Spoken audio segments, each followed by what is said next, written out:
Hey guys, it's Ryan Patrick here at Peak Fitness and Sports Training, and today we're going to talk about the overhead squat. It's the first test in the functional movement screen, and it gives us an assessment of gross mobility and stability through the entire body.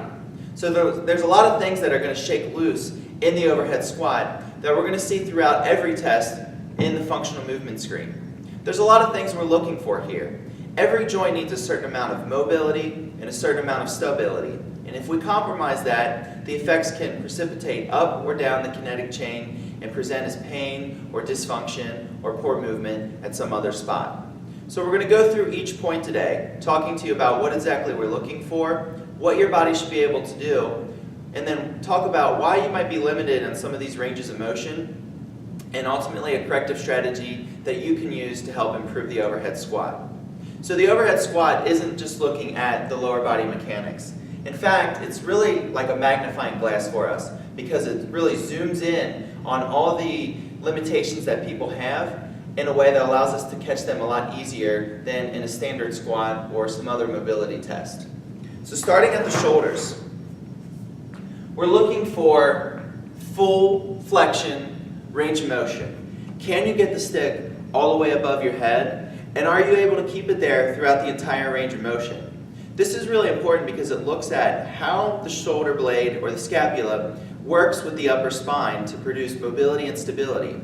If we have limitations here, it's going to really affect how your body's center of gravity is. It might throw you forward. It might not allow you to sit back into the squat properly. So it's very important. Next, we're going to look at lumbo-pelvic control. How well does that core stability work with your hip mobility? And is it adequate enough to allow you to get all the way to the bottom of the squat? If it's not, it's definitely something that we need to address. And last, we're going to look at the lower extremity joints, the knees and the ankles. Do they have enough stability so that they're not wobbling in and out? The knees aren't collapsing, the arches of the feet aren't rolling in or turning out. And do they have enough mobility? Can we get enough knee range of motion to sink the squat? And do we have enough ankle range of motion to allow your body to counterbalance and produce a nice, easy squat? There's a lot of limitations throughout this, so you can see it becomes pretty complicated when somebody has a poor overhead squat to determine what we might actually need to do to fix it up.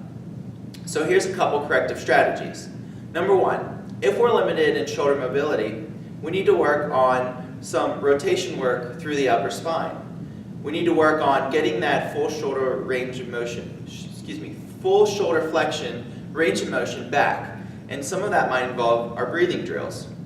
When we look at lumbo-pelvic control, there needs to be plenty of stiffness on the anterior core, the front side, and plenty of mobility and extensibility on the back side through the glutes and the hamstrings.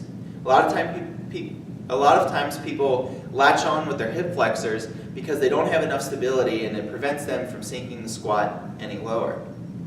If the knees are wobbling inward or caving, we're going to need to work on hip control of the knees as well as some ankle mobility, because a lot of times the knee is going to move in the direction that the ankles and hips will allow it to.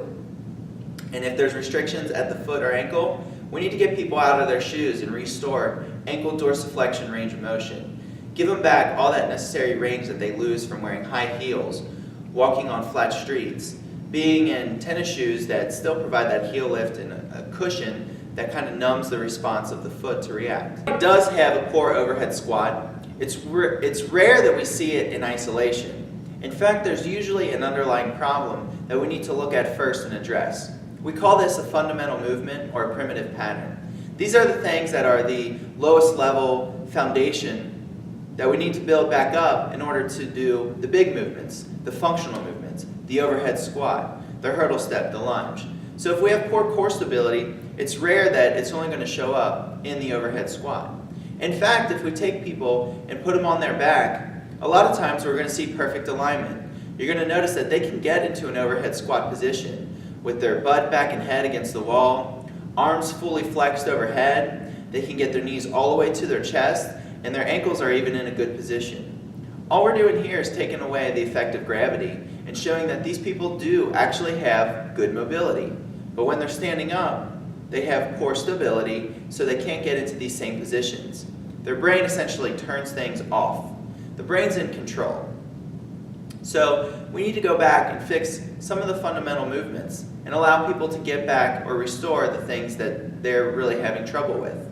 And again, I want to emphasize, we rarely see compensations in the overhead squat that don't show restrictions somewhere else in the functional movement screen. And so this gives us just kind of a sneak peek at some more things that might be to come. This has been a quick look at the overhead squat. And as you can see, it's a really great test to see what's going on from a growth standpoint. I hope you've enjoyed this assessment. We'll tune back in next week with the hurdle step.